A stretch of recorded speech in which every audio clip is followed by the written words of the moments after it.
Hi, and I am Abby. So, I'm the head primate keeper here at Paignton Zoo, and I've come here today to talk about potential expansion of our current orangutan enclosure. So, our zoo vision is a world that's rich in wildlife and wildlife places, and we aim to reach this by conserving species and habitats by inspiring and empowering people to help in the fight to protect wildlife. This is our mission statement. We have four main aims at the zoo, which is aim to engage people through the inspiration and empowerment we give to our visitors by allowing them to join our conservation culture and actively participate within the conservation of the natural world. We also seek out participation of local conservation with native habitats and species. And there is also our global conservation programs that aim to provide leadership training, expertise, technical support and funding to our overseas partners and projects. We campaign and advocate for wildlife and the natural world within key organisations and decision makers. So, the current role of the zoo in current society and future society falls into four main topics: conservation, education, research and recreation. We aim to meet these roles for our sister project, Wild Trust Project, which is our main conservation and research platform, where we aim to protect and preserve species around the globe and encourage people to join our missions. We also work with local communities to support them and protect and preserve the species and ecosystems found here.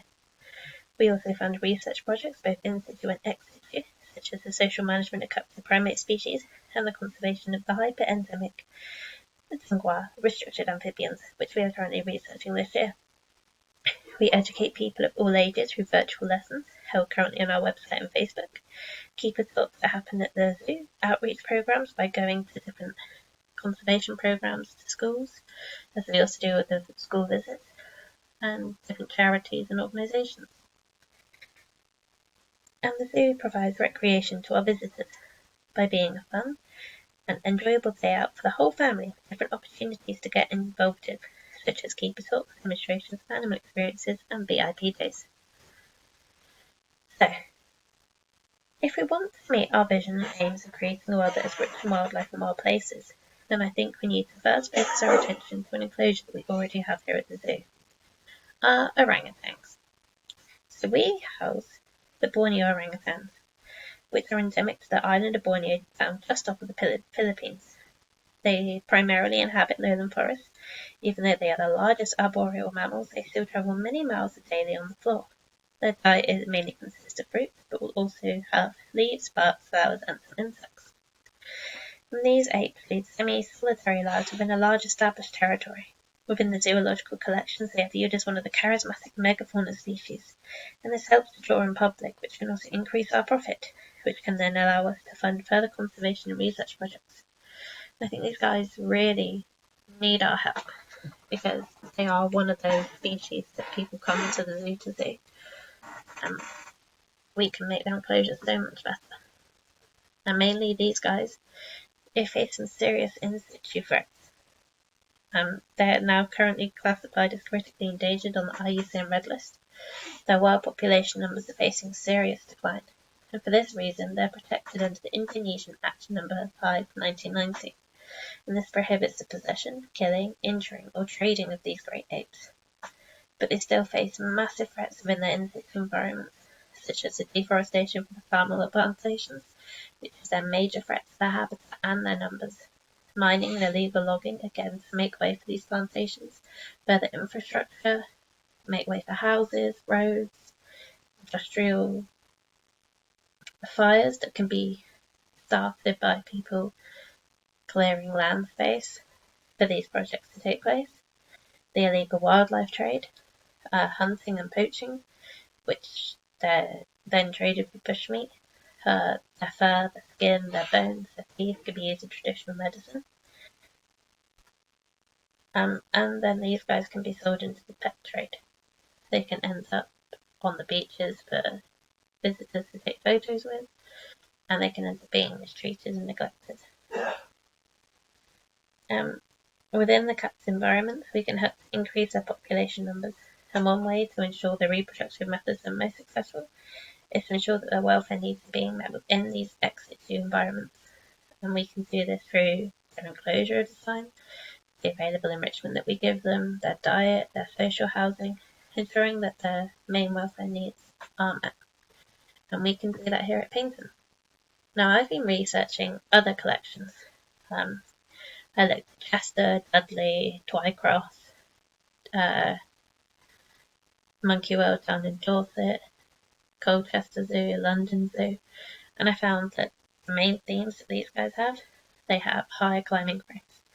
They use different materials, different textures, different thicknesses of materials, and this encourages the ape to grasp, use different muscles, exercise different sections to become stronger, have more upper body strength, to use those ambidextrous limbs.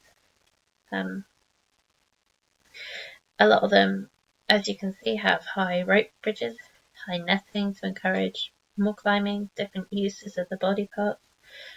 Some have implemented different bridges. So there's a wooden bridge, rope bridge, netting bridge. Again, encourages the natural balance.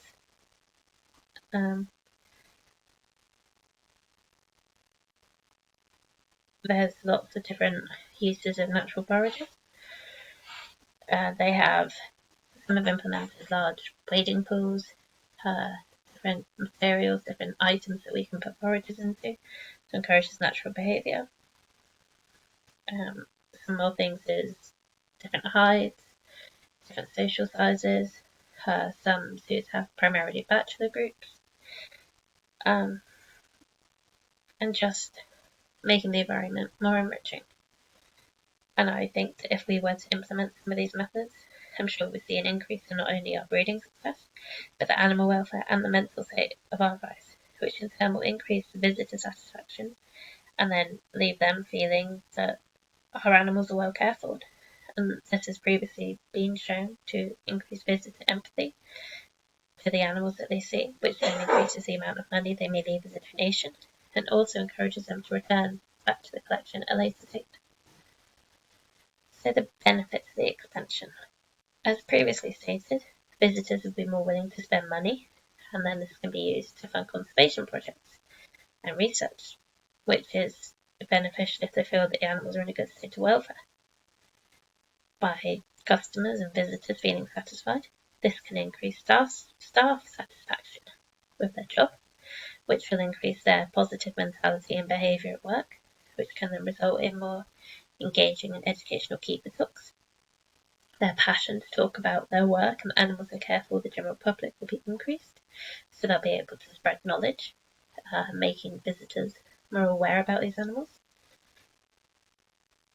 And then by increasing staff and visitor satisfaction, the sales and funding will increase, which again allows us to invest in better enrichment, more research and funding for the animals that we care for.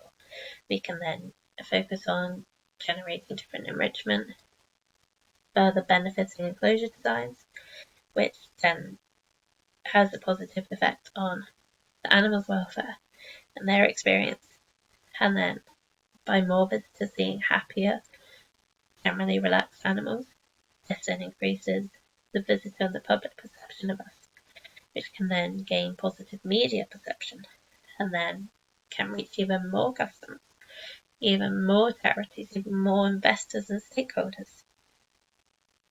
Through this promotion, they will again increase the revenue, which is beneficial for our current stakeholders and future investors.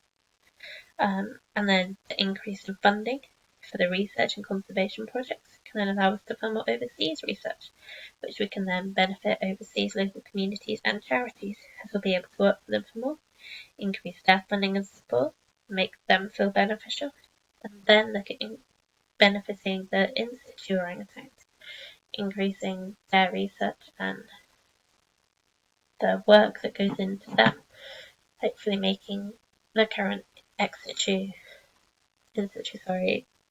environment more beneficial for them, increasing the wild populations and building their numbers back up. And then that again can reflect on the ex-situ once they're in captivity. By researching what we know in the field, we can implement it into captivity, increase the breeding success, and again, it's just a roll-on, constantly bounces off of everyone. you affect one section positively, this then bounces and makes another section positive.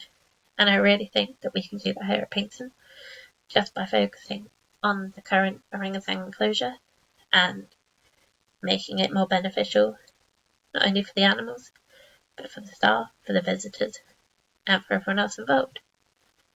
That is everything that I have to say today, so thank you for listening.